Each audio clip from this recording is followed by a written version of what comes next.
ಎಲ್ರಿಗೂ ನಮಸ್ಕಾರ. ಪ್ರೇಮನು TV Kannada YouTube ಚಾನಲ್ಗೆ ನಿಮ್ಮೆಲ್ರಿಗೂ ಕೂಡ ಸ್ವಾಗತ. ಸ್ನೇಹಿತರೆ, ನೀವು ನನ್ನ ಚಾನೆಲ್ ಅಲ್ಲಿ ಟಿಟಿಗೆ ಸಂಬಂಧಪಟ್ಟ ಹಾಗೆ ಟಿಟಿ ಪರೀಕ್ಷೆಗೆ ಸಂಬಂಧಪಟ್ಟ ಹಾಗೆ ಒಂದಷ್ಟು ವಿಡಿಯೋಸ್ ಗಳನ್ನ ನೋಡ್ಕೊಂತ ಬಂದಿದ್ದೀರಾ.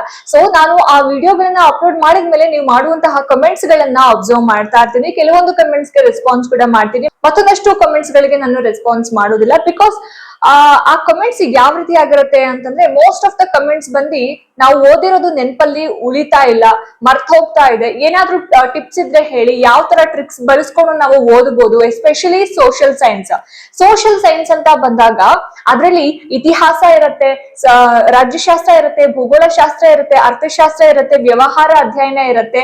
ಸೊ ಇದೆಲ್ಲವನ್ನ ಕೂಡ ನಾವು ಓದಿ ನಮ್ಮ ಇಷ್ಟು ತಲೆನಲ್ಲಿ ನೆನಪಿಟ್ಕೊಳ್ಳೋದು ಸ್ವಲ್ಪ ಕಷ್ಟನೇ ಆಗುತ್ತೆ, ಹೌದಲ್ವಾ?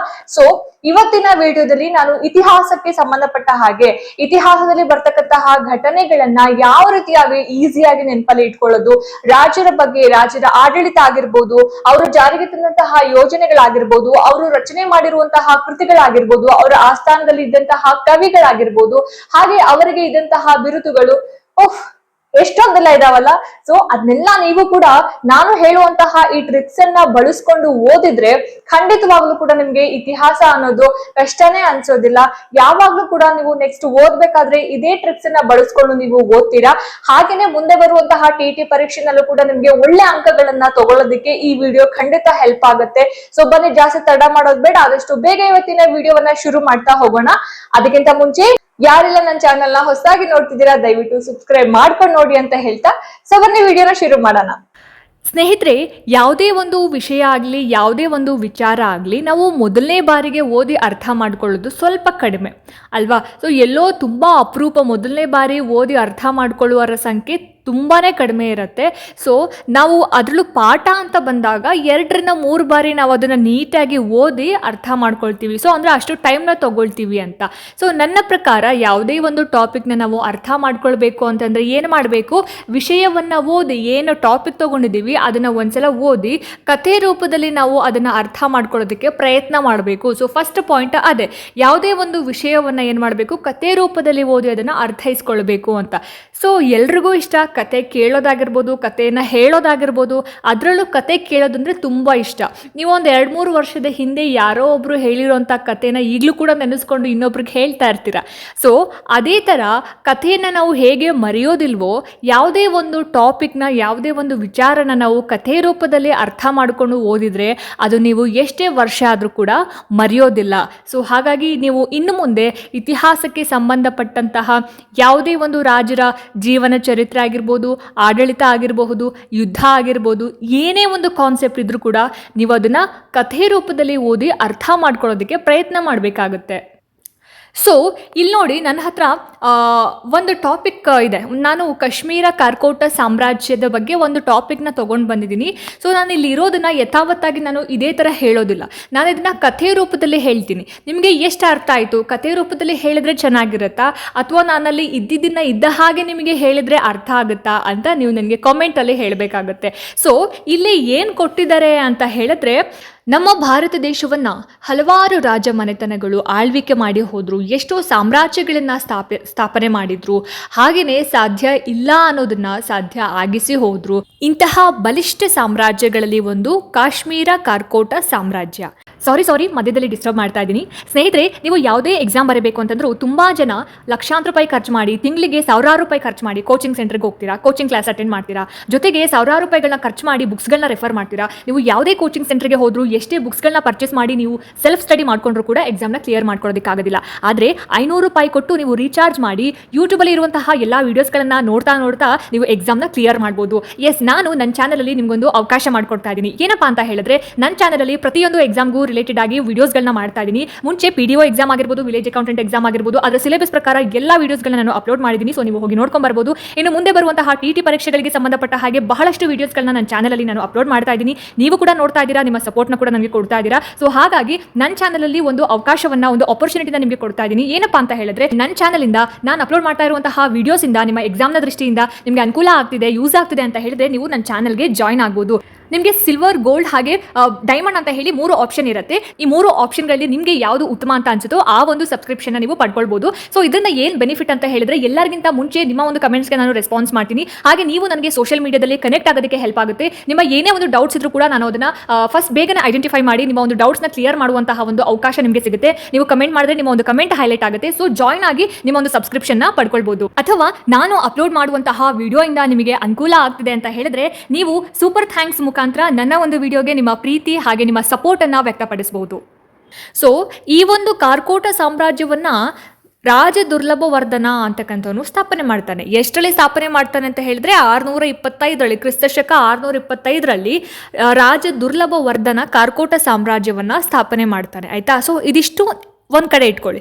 ಸೊ ಇನ್ನೊಂದೇನಪ್ಪ ಅಂತ ಹೇಳಿದ್ರೆ, ಗೋನಂದ ವಂಶ ಅಂತ ಹೇಳಿ ಒಂದು ವಂಶ. ಆ ವಂಶದಲ್ಲಿ ಬಾಲಾದಿತ್ಯ ಅಂತ ಹೇಳಿ ಒಬ್ಬ ದೊರೆ ಇರ್ತಾನೆ. ಈ ಬಾಲಾದಿತ್ಯ ದೊರೆಗೆ ಗಂಡು ಸಂತಾನ ಇರೋದಿಲ್ಲ, ಅಂದರೆ ಪುತ್ರ ಸಂತಾನ ಇರೋದಿಲ್ಲ, ಗಂಡ್ಮಕ್ಳು ಇರೋದಿಲ್ಲ. ಆತನಿಗೆ ಇದ್ದಿದ್ದೇ ಒಬ್ಳು ಮಗಳು. ಆಕೆಯ ಹೆಸರು ಅನಂಗಲೇಖೆ ಅಂತ ಹೇಳಿ. ಸೊ ಆತನಿಗೆ ಚಿಂತೆ ಶುರುವಾಗುತ್ತೆ. ತನ್ನ ಕಾಲವಾದ ನಂತರ ತನ್ನ ಸಾಮ್ರಾಜ್ಯವನ್ನ ಅಥವಾ ತನ್ನ ಉತ್ತರಾಧಿಕಾರಿಯಾಗಿ ಯಾರು ಬರ್ತಾರೆ, ಯಾರಿಗೆ ಈ ಸಾಮ್ರಾಜ್ಯವನ್ನ ವಹಿಸಿ ಹೋಗೋದು ಅಂತ ಹೇಳಿ ಬಹಳ ಯೋಚನೆ ಮಾಡ್ತಾ ಇರ್ತಾನೆ. ಹಾಗಾಗಿ ಅವನು ಒಂದು ರೈಟ್ ಡಿಸಿಷನ್ ಅನ್ನು ತಗೊಳ್ತಾನೆ. ಏನಪ್ಪ ಅಂತ ಹೇಳಿದ್ರೆ, ಆತನ ಮಗಳು ಏನು ಅನಂಗಲೇಖೆ ಅಂತ ಹೇಳಿದೆ, ಆಕೆಗೆ ಮದುವೆ ಮಾಡಿ ತನ್ನ ಅಳಿಯನಿಗೆ ಈ ಸಾಮ್ರಾಜ್ಯವನ್ನ ಬಿಟ್ಟು ಕೊಡಬೇಕು, ತನ್ನ ಉತ್ತರಾಧಿಕಾರಿಯನ್ನಾಗಿ ತನ್ನ ಅಳಿಯನನ್ನೇ ಮಾಡಬೇಕು ಅಂತ ಹೇಳಿ ನಿರ್ಧಾರ ಮಾಡ್ತಾನೆ. ಸೊ ಹಾಗಾಗಿ ಈ ಗೋನಂದ ವಂಶದ ಬಾಲಾದಿತ್ಯ ಏನಿದ್ದಾನೆ, ರಾಜ ದುರ್ಲಭವರ್ಧನನಿಗೆ ತನ್ನ ಮಗಳು ಅನಂಗಲೇಖೆಯನ್ನ ಕೊಟ್ಟು ವಿವಾಹ ಮಾಡ್ತಾನೆ.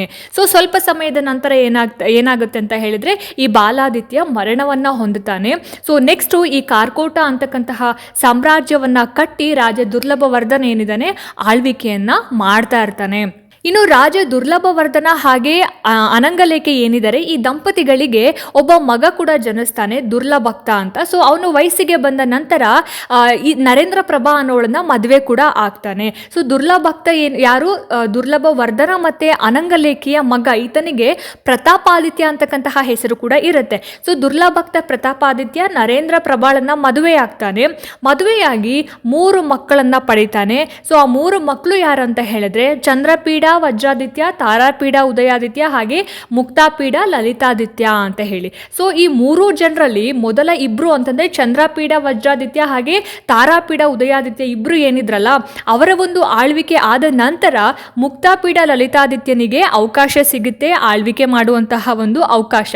ಸೊ ಈ ಒಂದು ಮುಕ್ತಾಪೀಡ ಲಲಿತಾದಿತ್ಯ ಟೋಟಲ್ ಆಗಿ 36 ವರ್ಷಗಳ ಕಾಲ ಆಳ್ವಿಕೆಯನ್ನ ಮಾಡ್ತಾನೆ. ಅಂದ್ರೆ 724ರಿಂದ 760 ಈ ಲಲಿತಾದಿತ್ಯ ಮುಕ್ತಾಪೀಡನ ಒಂದು ಆಳ್ವಿಕೆಯ ಅವಧಿ ಆಗಿರುತ್ತೆ. ಸೊ ಈ ಒಂದು ಆಳ್ವಿಕೆಯ ಅವಧಿನಲ್ಲಿ ಅವನು ಎಷ್ಟು ಸಾಧ್ಯ ಆಗುತ್ತೋ ಅಷ್ಟು ತನ್ನ ಸಾಮ್ರಾಜ್ಯವನ್ನ ವಿಸ್ತರಣೆ ಮಾಡೋದಕ್ಕೆ ಪ್ರಯತ್ನವನ್ನ ಪಡ್ತಾನೆ. ಸೊ ಈ ರೀತಿಯಾಗಿ ಕಾರ್ಕೋಟ ಸಾಮ್ರಾಜ್ಯದ ಒಂದು ಸ್ಥಾಪನೆ ಆಗುತ್ತೆ. ಸೊ ಯಾರು ಸ್ಥಾಪನೆ ಮಾಡ್ತಾರೆ ಹಾಗಾದ್ರೆ, ರಾಜ ದುರ್ಲಭವರ್ಧನ ಸ್ಥಾಪನೆ ಮಾಡುವಂಥದ್ದು ಎಷ್ಟರಲ್ಲಿ, 625ರಲ್ಲಿ. ಸೊ ಈ ರೀತಿಯಾಗಿ ಸ್ಟೋರಿ ಮುಖಾಂತರ ನೀವು ಏನು ಓದ್ತೀರಾ ಅದನ್ನ ಕಥೆ ರೂಪದಲ್ಲಿ ಬೇರೆಯವ್ರಿಗೆ ಹೇಳೋದ್ರಿಂದ ಅದು ಅಷ್ಟು ಈಸಿಯಾಗಿ ನಿಮ್ಮ ಮೈಂಡಿಂದ ಎರೇಸ್ ಆಗೋದಿಲ್ಲ. ಸೊ ಹಾಗಾಗಿ ಇತಿಹಾಸ ಅಂತಲೇ ಅಲ್ಲ, ಯಾವುದೇ ಒಂದು ವಿಚಾರವನ್ನು ಕೂಡ ನೀವು ಕಥೆ ರೂಪದಲ್ಲಿ ಓದಿ ಅರ್ಥೈಸಿಕೊಂಡ್ರೆ ನಿಮ್ಮ ಒಂದು ನೆನಪಿನ ಶಕ್ತಿ ಇನ್ನೂ ಹೆಚ್ಚುತ್ತೆ ಅಂತ ಹೇಳ್ಬೋದು. ಇನ್ನು ಎರಡನೇ ಒಂದು ಟ್ರಿಕ್ಸ್ ಅಂತ ಹೇಳಿದ್ರೆ, ಕಾಲಪಟ್ಟಿ ಅಂದರೆ ಟೈಮ್ ಲೈನ್ ಬಳಸ್ಕೊಂಡು ಕಲಿಯೋದು ಹೇಗೆ ಅಂತ. ಸೊ ಈ ಟೈಮ್ ಲೈನನ್ನು ನಾವು ಯಾವ ರೀತಿಯಾಗಿ ಬಳಕೆ ಮಾಡ್ಬೋದು ಅಂತ ಹೇಳಿದ್ರೆ, ರಾಜರ ಹೆಸರಾಗಿರ್ಬೋದು, ಯುದ್ಧಗಳಾಗಿರ್ಬೋದು, ಅಥವಾ ಯಾವುದೇ ಒಂದು ಘಟನೆಗಳನ್ನು ನಾವು ನೆನಪಲ್ಲಿ ಇಟ್ಕೊಳ್ಬೇಕು ಅಂತ ಹೇಳಿದ್ರೆ ಈ ಒಂದು ಟೈಮ್ ಲೈನ್ ಕಾಲಪಟ್ಟಿಯನ್ನು ಬಳಕೆ ಮಾಡಿಕೊಂಡು ನಾವು ಓದ್ಬೋದು. ಸೊ ಇವಾಗ ನಿಮ್ಮ ಒಂದು ರೆಫರೆನ್ಸ್ಗೋಸ್ಕರ ನಾನು ಜಸ್ಟ್ ಒಂದು ಬ್ರೀಫ್ ಆಗಿ ಒಂದು ಟೈಮ್ ಲೈನನ್ನು ರೆಡಿ ಮಾಡಿದ್ದೀನಿ. ಇಲ್ಲಿ ರಾಜನ ಹೆಸರು ನೋಡ್ತಾ ಇದ್ದೀರಾ ನೀವು, ಹಾಗೆ ಇಸವಿ, ಬಿರುದು ಮತ್ತು ಮುಖ್ಯ ಸಾಧನೆಗಳು ಅಂತ ಇದೆ. ಸೊ ನಿಮಗೆ ಈಸಿ ಆಗೋ ಥರ ನೀವು ಏನು ಮಾಡ್ಬೋದು, ಯಾವ ರೀತಿ ಬೇಕಾದರೂ ಆ ರೀತಿ ಲೈನ್ಸ್ಗಳನ್ನ ಹಾಕ್ಕೊಂಡು ನೀವು ಟೈಮ್ ಲೈನನ್ನು ರೆಡಿ ಮಾಡ್ಕೊಳ್ಬೋದು. ಆಯಿತಾ? ಸೊ ಇಲ್ಲಿ ಅಶೋಕ ಅಂತ ಇದೆ. ಅಶೋಕ ಅಂತ ಬಂದಾಗ ಅಶೋಕನ ಬಗ್ಗೆ ಕಂಪ್ಲೀಟಾಗಿ ನೀವು ಓದ್ಕೊಳ್ಬೇಕಾಗುತ್ತೆ. ಏನೇನೋ ಆತನ ಕಾಲಾವಧಿ ಅಂದರೆ ಎಷ್ಟರಿಂದ ಎಷ್ಟು ತನಕ ಆತನ ಒಂದು ಆಳ್ವಿಕೆ ಇತ್ತು, ಅವನಿಗೆ ಇದ್ದಂತಹ ಬಿರುದು ಏನು, ಹಾಗೆ ಅವನು ಮಾಡಿದಂತಹ ಮುಖ್ಯ ಸಾಧನೆಗಳು ಏನು ಅನ್ನೋದು. ಹಾಗೆಯೇ ಇಲ್ಲಿ ಕೃಷ್ಣದೇವರಾಯ ಅಂತ ಬಂದಾಗ ಆತನ ಒಂದು ಆಳ್ವಿಕೆಯ ಅವಧಿ ಆಗಿರ್ಬೋದು, ಆತನಿಗೆ ಇದ್ದಂತಹ ಒಂದು ಬಿರುದು ಆಂಧ್ರ ಭೋಜ ಅಂತ ಬಿರುದಿತ್ತು ಅವನಿಗೆ, ಹೌದಲ್ವಾ? ಸೊ ನೆಕ್ಸ್ಟ್ ಅವನು ಮಾಡಿದಂತಹ ಒಂದು ಸಾಧನೆಗಳು ಏನು. ಸೊ ಈ ಥರ ಕೆಲವೊಂದಷ್ಟು ರಾಜರ ಬಗ್ಗೆ ಪಟ್ಟಿಗಳನ್ನು ಮಾಡಿಕೊಂಡು ಅವರ ಒಂದು ಆಳ್ವಿಕೆಯ ಅವಧಿ ಆಗಿರ್ಬೋದು, ಅವರಿಗೆ ಸಂದಂತಹ ಬಿರುದುಗಳಾಗಿರ್ಬೋದು, ಅವರ ಒಂದು ಆಸ್ಥಾನದಲ್ಲಿ ಇದ್ದಂತಹ ಕವಿಗಳಾಗಿರ್ಬೋದು. ಸೊ ಈ ರೀತಿ ಪಟ್ಟಿ ಮಾಡ್ಕೊತಾ ಬಂದರೆ ನೀವು ಅಷ್ಟು ಈಸಿಯಾಗಿ ಮರೆಯೋದಿಲ್ಲ. ಸೊ ಇನ್ನು ನೆಕ್ಸ್ಟು ನೋಡಿ ಇಲ್ಲಿ ಯುದ್ಧಗಳು ಅಂತ ಬಂದಾಗ ಯುದ್ಧದ ಹೆಸರನ್ನು ಒಂದು ಕಡೆ ಬರ್ಕೊಳ್ಳಿ. ಆಮೇಲೆ ಯುದ್ಧ ಯಾವಾಗ ಆಯಿತು ಅಂತ, ಯಾರ ನಡುವೆ ಯುದ್ಧ ಆಯಿತು, ಆ ಯುದ್ಧದಲ್ಲಿ ಯಾರು ಜಯ ಗಳಿಸಿದ್ರು ಅನ್ನೋದು. ಸೊ ಇಲ್ಲಿ ಮೊದಲನೇ ಪಾಣಿಪತ್ ಕದನದಲ್ಲಿ ಯಾರಿಗೆ ವಿಜಯ ಆಗುತ್ತೆ? ಬಾಬರ್ ವಿಜಯ ಸಾಧಿಸ್ತಾನೆ, ಮೊಘಲ್ ಸಾಮ್ರಾಜ್ಯ ಸ್ಥಾಪನೆ ಆಗುತ್ತೆ. ಎಷ್ಟರಲ್ಲಿ ಆಗುತ್ತೆ? 1526ರಲ್ಲಿ. ಯಾರ್ಯಾರ ನಡುವೆ ಆಗುತ್ತೆ? ಬಾಬರ್ ಮತ್ತು ಇಬ್ರಾಹಿಂ ಲೋಧಿ ನಡುವೆ ಆಗುತ್ತೆ. ಸೊ ಈ ರೀತಿ ಎರಡನೇ ಪಾಣಿಪತ್ ಕದನ, ಹಲ್ದಿಘಾಟ್ ಯುದ್ಧ ಆಗಿರ್ಬೋದು. ಸೊ ಎಷ್ಟರಲ್ಲಿ ನಡೀತು? ಯೋಧರು ಅಂತ ಅಂದಾಗ ಯಾರ್ಯಾರ ನಡುವೆ ನಡೆದಿದ್ದು ಅಂತಂದ್ರೆ ಯಾವ ರಾಜರ ನಡುವೆ ನಡೆದಿರೋದು ಅಂತ.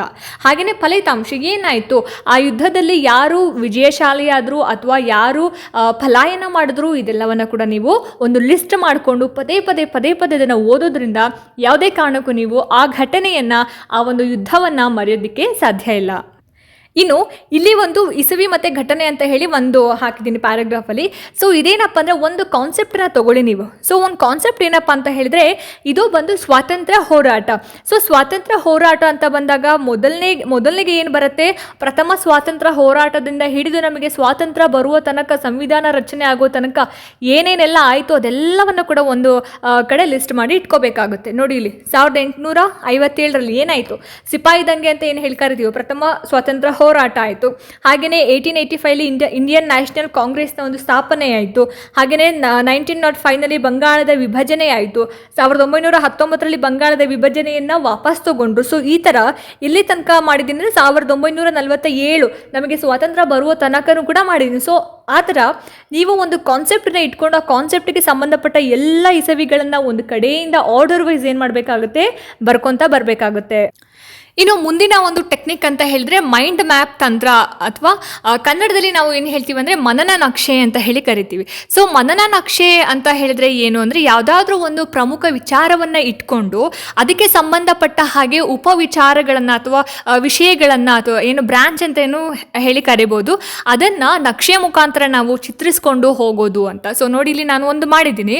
ಇದೇನಪ್ಪ ಅಂದರೆ ಕೃಷ್ಣದೇವರಾಯ ಅಂತ ಬಂದಾಗ ಆತನ ಜನನ ಯಾವಾಗಾಯಿತು, ಅವನು ಯಾವಾಗ ತೀರ್ಕೊಂಡ, ಅವನ ತಂದೆ ತಾಯಿಯ ಹೆಸರೇನು, ಅವನಿಗೆ ಸಂದಂತಹ ಬಿರುದುಗಳು ಯಾವುದು, ಅವನು ಮಾಡಿದಂತಹ ಯುದ್ಧಗಳು ಯಾವ್ಯಾವುದು, ಆತ ರಚಿಸಿದಂತಹ ಕೃತಿಗಳು ಯಾವುದು, ಹಾಗೆಯೇ ಆತನ ಆಸ್ಥಾನದಲ್ಲಿ ಇದ್ದಂತಹ ಕವಿಗಳು ಯಾರು, ಅವನಿಗೆ ಬಂದಂತಹ ಬಿರುದುಗಳು. ಸೊ ಈ ರೀತಿಯಾಗಿ ನೀವೇನು ಮಾಡಬೇಕಾಗುತ್ತೆ ಅಂದರೆ ಒಂದು ನಕ್ಷೆಯನ್ನು ರಚನೆ ಮಾಡಿಕೊಂಡು, ಸೊ ಇಲ್ಲಿ ಮೇನ್ ಟಾಪಿಕ್ ಬಂದು ಕೃಷ್ಣದೇವರಾಯ. ಸೊ ಕೃಷ್ಣದೇವರಾಯನ ಬಗ್ಗೆ ಇರ್ತಕ್ಕಂತಹ ಇಷ್ಟೆಲ್ಲ ವಿಚಾರಗಳನ್ನ ನೀವೇನು ಮಾಡ್ಕೊತಾ ಹೋಗಬೇಕಾಗುತ್ತೆ? ಮಾರ್ಕ್ ಮಾಡಿಕೊಂಡು ಅದ್ರ ಬಗ್ಗೆ ಅಧ್ಯಯನ ಮಾಡ್ತಾ ಹೋಗಬೇಕಾಗುತ್ತೆ. ಸೊ ಈ ಥರನೂ ಮಾಡಿದ್ದೀನಿ ನೋಡಿ. ಇಲ್ಲಿ ನೀವು ಮಧ್ಯದಲ್ಲಿ ಬೇರೆ ಯಾವುದಾದ್ರೂ ವಿಷಯದ ಬಗ್ಗೆ, ಇವಾಗ ಪಾಣಿಪತ್ ಕದನ ಆಗಿರ್ಬೋದು ಅಥವಾ ಪ್ಲಾಸಿ ಕದನ ಅಂತ ಹೇಳ್ಬಿಟ್ಟು ನೀವು ಇಲ್ಲಿ ಕೊಡ್ಬೋದು. ಅದಕ್ಕೆ ಸಂಬಂಧಪಟ್ಟ ಹಾಗೆ ಎಷ್ಟು ಪಾಯಿಂಟ್ಸ್ ಇದ್ದಾವೆ ಅಷ್ಟು ಪಾಯಿಂಟ್ಸನ್ನು ಕೂಡ ನೀವು ಇಲ್ಲಿ ಹಾಕ್ಕೊತಾ ಬರಬೇಕಾಗುತ್ತೆ.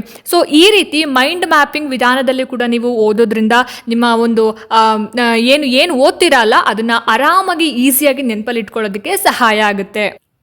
ಇನ್ನು ಮುಂದಿನ ಒಂದು ಟೆಕ್ನಿಕ್ ಅಂತ ಹೇಳಿದ್ರೆ flash card. So flash card ಅಂತಂದರೆ ಏನು? ನೀವು ಟ್ರೈನಿಂಗಿಗೆ ಹೋಗ್ತಾ ಇದ್ರಿ ಅಲ್ಲ, BEd ಅಲ್ಲಿ ಲಾಸ್ಟ್ ಸೆಮಿಸ್ಟ್ರಲ್ಲಿ ಏನು ಟ್ರೈನಿಂಗ್ ಇತ್ತಲ್ಲ, ಆವಾಗ ನೀವು ಮಕ್ಕಳಿಗೆ ಫ್ಲ್ಯಾಶ್ ಕಾರ್ಡ್ ಅಂತ ಹೇಳಿ ಕೊಡ್ತಾ ಇದ್ರಿ. ಸೊ ಏನು ಫ್ಲ್ಯಾಶ್ ಕಾರ್ಡ್ ಅಂತ ಹೇಳಿದ್ರೆ ಒಂದು ಪ್ರಶ್ನೆಯನ್ನು ಬರೆದುಬಿಟ್ಟು ಮಕ್ಕಳಿಗೆ ಕೊಡೋದು. ಆ ಪ್ರಶ್ನೆಗೆ ಏನು ಆ ಫ್ಲ್ಯಾಶ್ ಕಾರ್ಡಲ್ಲಿ ಪ್ರಶ್ನೆ ಬರೆದಿರ್ತೀರ ಆ ಪ್ರಶ್ನೆನ ಓದಿ ಉತ್ತರ ಬರೆಯುವಂಥದ್ದು. ಸೊ ಆ ರೀತಿ ಫ್ಲ್ಯಾಶ್ ಕಾರ್ಡ್ ಅಂತ. ಸೊ ನೀವೇನು ಮಾಡಬೇಕಾಗತ್ತೆ ಅಂತಂದರೆ ನಿಮ್ಮ ಒಂದು ಸ್ಟಡಿ ರೂಮ್, ಎಲ್ಲರಿಗೂ ಸ್ಟಡಿ ರೂಮ್ ಅಂತ ಇದ್ದೇ ಇರುತ್ತಲ್ಲ, ನೀವು ಓದ್ಕೊಳ್ಳುವಂತಹ ಜಾಗ, ಅಲ್ಲಿ ಏನು ಮಾಡಬೇಕಂತ ಹೇಳಿದ್ರೆ ನಿಮಗೆ ಮೇಯ್ನ್ ಆಗಿ ಇಂಪಾರ್ಟೆಂಟ್ ಆಗಿ ಇರುವಂತಹ ಒಂದಷ್ಟು, ಇವಾಗ ಮೊದಲನೇ ಕರ್ನಾಟಕ ಯುದ್ಧ, ಎರಡನೇ ಕರ್ನಾಟಕ ಯುದ್ಧ, ಆಂಗ್ಲೋ ಮೈಸೂರು ಯುದ್ಧ, ಹಾಗೆಯೇ ವಿಶ್ವ ಯುದ್ಧ, ಎರಡನೇ ಜಾಗತಿಕ ವಿಶ್ವ ಯುದ್ಧ. ಸೊ ಇಂತಹ ಒಂದು ಘಟನೆಗಳನ್ನು ನೀವೇನು ಮಾಡಬೇಕಾಗುತ್ತೆ? ಒಂದು ಫ್ಲ್ಯಾಶ್ ಕಾರ್ಡ್ನಲ್ಲಿ ಬರೆದು ನಿಮ್ಮ ಒಂದು ಸ್ಟಡಿ ಟೇಬಲ್ ಅಥವಾ ಒಂದು ನೀವು ಕೂತ್ಕೊಂಡು ಓದ್ತಕ್ಕಂತಹ ಜಾಗದಲ್ಲಿ ಅದನ್ನು ಪೇಸ್ಟ್ ಮಾಡಬೇಕಾಗುತ್ತೆ. ಸೊ ನೀವು ಅದನ್ನು ಪ್ರತಿನಿತ್ಯ ಓದೋದ್ರಿಂದ ಏನಾಗುತ್ತೆ, ನೋಡೋದ್ರಿಂದ ಏನಾಗುತ್ತೆ, ಅದು ಅಷ್ಟು ಈಸಿಯಾಗಿ ನಿಮ್ಮ ಮೈಂಡಿಂದ ಎರೇಸ್ ಆಗೋದಿಲ್ಲ. ಸೊ ಇದನ್ನು ಕೂಡ ನೀವು ಟ್ರೈ ಮಾಡ್ಬೋದು. ಇನ್ನು ನೆಕ್ಸ್ಟು ಮೆಮೋನಿಕ್ಸ್ ಟ್ರಿಕ್ಸ್ ಅಂತ ಇದೆ. ಸೊ ಏನಿದೆ ಮೆಮೋನಿಕ್ಸ್ ಟ್ರಿಕ್ಸ್ ಅಂತ ಹೇಳಿದ್ರೆ, ಯಾವುದಾದ್ರೂ ಒಂದು ವಿಚಾರ ಅಷ್ಟು ಈಸಿಯಾಗಿ ಮರ್ತೋಗ್ಬಿಡುತ್ತೆ ಅನ್ನೋದಾದರೆ ಅದಕ್ಕೆ ಒಂದು ಕೀವರ್ಡನ್ನು ಇಟ್ಕೊಳ್ಳೋದು. ಸೊ ನಾನು ಒಂದಷ್ಟು ಕೀವರ್ಡ್ನ ತೊಗೊಂಡ್ಬಂದಿದ್ದೀನಿ ನೋಡಿ ಇಲ್ಲಿ. ಗುಪ್ತ ಸಾಮ್ರಾಜ್ಯದ ಪ್ರಮುಖ ರಾಜರುಗಳು ಶ್ರೀಗುಪ್ತ, ಒಂದನೇ ಚಂದ್ರಗುಪ್ತ, ಸಮುದ್ರಗುಪ್ತ ಮತ್ತು ಎರಡನೇ ಚಂದ್ರಗುಪ್ತ. ಸೊ ಇದನ್ನು ನೀವು ಈಸಿಯಾಗಿ ನೆನ್ಪಿಟ್ಕೊಳ್ಳೋದು ಹೇಗೆ ನೋಡಿ, ಇಲ್ಲಿ ಸ್ಮರಣಾರ್ಥ ವಾಕ್ಯ. ಸೊ ಕೀವರ್ಡ್ ಅಂತ, ಶ್ರೀಚಂದ್ರ ಸಮಯದಲ್ಲಿ ಈಜಿದನು, ಶ್ರೀಚಂದ್ರ ಸಮಯದಲ್ಲಿ ಈಜಿದನು. ಸೊ ಶ್ರೀ ಅಂದರೆ ಶ್ರೀಗುಪ್ತ, ಚಂದ್ರ ಒಂದನೇ ಚಂದ್ರಗುಪ್ತ, ಸಮುದ್ರ ಅಂದರೆ ಸಮುದ್ರಗುಪ್ತ. ಸೊ ಈ ಥರ ಇನ್ನೊಂದು ನಾನು ಹೇಳ್ತೀನಿ ಏನಪ್ಪ ಅಂದರೆ, ಕರ್ನಾಟಕ ಪಶ್ಚಿಮಕ್ಕೆ ಹರಿತಕ್ಕಂತಹ ನದಿಗಳ ಒಂದು ಕೋಡ್ ವರ್ಡನ್ನು ನಾನು ಇವಾಗ ತೊಗೊಂಡು ಬಂದಿದ್ದೀನಿ. ಏನಪ್ಪ ಅಂತಂದರೆ ಮಗನೇ ಅವಕಾಶ ಅಂತ ಹೇಳಿಬಿಟ್ಟು. ಸೊ ಇದು ಏನು, ಕರ್ನಾಟಕದ ಪಶ್ಚಿಮಕ್ಕೆ ಹರಿತಕ್ಕಂತಹ ಒಂದು ನದಿಗಳ ಕೋಡ್ ವರ್ಡ್. ಸೊ ಇಲ್ಲಿ ಮಾ ಅಂತ ಹೇಳಿದರೆ ಮಹದಾಯಿ, ಗ ಅಂತ ಹೇಳಿದರೆ ಗಂಗಾವಳಿ, ನೇ ಅಂತ ಹೇಳಿದರೆ ನೇತ್ರಾವತಿ, ಅ ಅಂದರೆ ಅಘನಾಶಿನಿ, ವ ಅಂದರೆ ವರಾಹಿ, ಕ ಅಂತಂದರೆ ಕಾಳಿ, ಶ ಅಂದರೆ ಶರಾವತಿ. ಸೊ ಈ ಥರ ಕೋಡ್ ವರ್ಡನ್ನು ನೀವೇನು ಮಾಡಬೇಕಾಗತ್ತೆ, ಮಾಡಿಕೊಂಡು ಓದೋದ್ರಿಂದ ಅಷ್ಟು ಈಸಿಯಾಗಿ ನೀವು ಮರೆಯೋದಿಲ್ಲ. ಇದಕ್ಕೆ ಮೆಮೋನಿಕ್ಸ್ ಟ್ರಿಕ್ಸ್ ಅಂತ ಹೇಳಿ ಕರೀತಾರೆ. ಸೊ ಇನ್ನೂ ಒಂದು ಹೇಳ್ತೀನಿ, G7 ರಾಷ್ಟ್ರಗಳು. ಸೊ G7 ಕಂಟ್ರೀಸ್ ಯಾವುದು, ಇದಕ್ಕೆ ಏನು ಕೋಡ್ ವರ್ಡ್ ಅಂದರೆ ಜೂಸ್ ವಿತ್ GF. ಜೆ ಅಂತಂದರೆ ಜಪಾನ್, ಯು ಅಂದರೆ USA, ಐ ಅಂದರೆ ಇಟಲಿ, ಸಿ ಅಂದರೆ ಕೆನಡಾ, ಇ ಅಂದರೆ ಇಂಗ್ಲೆಂಡ್, ಜಿ ಅಂದರೆ ಜರ್ಮನಿ, ಎಫ್ ಅಂದರೆ France. So juice with GF. So ಈ ಥರ ಕೆಲವೊಂದಷ್ಟು ಕೋಡ್ ವರ್ಡ್ನ ನೀವು ಇಟ್ಕೊಂಡ್ರೆ ನೀವು ಏನೋ ಟಾಪಿಕ್ನ ಓದಿರ್ತೀರಿ ಅದಷ್ಟು ಈಸಿಯಾಗಿ ನಿಮ್ಮ ಮೈಂಡಿಂದ ಹೋಗೋದಿಲ್ಲ. ಸೊ ಇದು ಎಲ್ಲ ಟ್ರಿಕ್ಸ್ನ ನೀವು ಬಳಸ್ಕೊಂಡು ಓದಿ, ಖಂಡಿತ ನಿಮ್ಗೆ ಯಾಕೆ ಅಷ್ಟೊಂದು ಕಷ್ಟ ಆಗುತ್ತೆ ಅಂತ ನಿಮಗೆ ನೀವೇ ಆಮೇಲೆ ಯೋಚನೆ ಮಾಡ್ಕೊತೀರಾ. ಆನಂತರ ನೀವು ಏನು ಓದಿರ್ತೀರಲ್ಲ, ಸೊ ನೀವು ಏನು ಓದಿರ್ತೀರ ಅದನ್ನು ನಿಮ್ಮ ಸ್ನೇಹಿತರಿಗೆ ಅಥವಾ ನಿಮ್ಮ ಒಂದು ಸ್ಟಡಿ ರೂಮ್ನಲ್ಲಿ ನೀವೇ ನಿಂತುಕೊಂಡು ಅದನ್ನು ಬೇರೆಯವ್ರಿಗೆ ಟೀಚ್ ಮಾಡ್ತಾ ಇದ್ದೀನಿ ಅನ್ನೋ ಥರ, ಟೀಚಿಂಗ್ ಅದರ್ಸ್, ನಾನು ಬೇರೆಯವ್ರಿಗೆ ಟೀಚ್ ಮಾಡ್ತಾ ಇದ್ದೀನಿ ಅನ್ನೋ ಥರ ಹೇಳಬೇಕಾಗತ್ತೆ. ಸೊ ಅದಾದ ಮೇಲೆ ನೀವು ಏನು ಓದಿದಿರಿ ಅದನ್ನು ಬೇರೆಯವ್ರಿಗೆ ಹೇಳಿದ ನಂತರ ಅದನ್ನು ಒಂದು ರೆಕಾರ್ಡ್ ಮಾಡಿ ಇಟ್ಕೊಳ್ಳಿ. ಆ ರೆಕಾರ್ಡ್ನ ನೀವು ಪದೇ ಪದೇ ಕೇಳಿಸ್ಕೊತಾ ಇದ್ದರೆ ಅದು ಆ ಒಂದು ಟಾಪಿಕ್ ಏನಿದೆ ಅದು ನಿಮ್ಮ ಮೈಂಡಲ್ಲಿ ಹಾಗೆ ಸ್ಟೋರ್ ಆಗುತ್ತೆ. ಇನ್ನೊಂದು ಕೊನೆಯ ಒಂದು ಟೆಕ್ನಿಕ್ ಅಂತ ಹೇಳಿದ್ರೆ ನೋಡಿ, ಇಲ್ಲಿ ಹೇಳು, ಬರೆ, ಕೇಳು, ನೋಡು. ಸೊ ಹೇಳು ಅಂತಂದ್ರೆ ನಾನು ಆವಾಗಲೇ ಹೇಳ್ದಂಗೆ ನೀವು ಓದಿರೋದನ್ನು ಬೇರೆಯವ್ರ ಜೊತೆ ಡಿಸ್ಕಸ್ ಮಾಡಬೇಕು. ಸೊ ಇದಕ್ಕೆ ಬೆಸ್ಟ್ ಮೆಥಡ್ ಅಂತ ಹೇಳಿದ್ರೆ group study. So combine study ಏನು ಹೇಳ್ತೀವಲ್ಲ, ಸೊ ನಿಮ್ಮ ಸ್ನೇಹಿತರ ಜೊತೆಗೆ ನೀವು ಕುತ್ಕೊಂಡು ಓದಂತಹ ಸಂದರ್ಭದಲ್ಲಿ ನೀವು ಏನು ಓದ್ತೀರಿ ಅದನ್ನು ಅವ್ರಿಗೆ ಎಕ್ಸ್ಪ್ಲೇನ್ ಮಾಡಿ. ಸೊ ಆಮೇಲೆ ಕುತ್ಕೊಂಡು ಅದನ್ನು ಬರೀರಿ. ಬರೆದಾದ ಮೇಲೆ ಅದಕ್ಕೆ ಸಂಬಂಧಪಟ್ಟ ಹಾಗೆ ಮಾಹಿತಿ ಬೇರೆ ಎಲ್ಲಾದರೂ ನಿಮಗೆ ಆಡಿಯೋ ವಿಜುವಲ್ ಸಿಕ್ಕಿದ್ರೆ ಅದನ್ನು ಕೇಳಿ.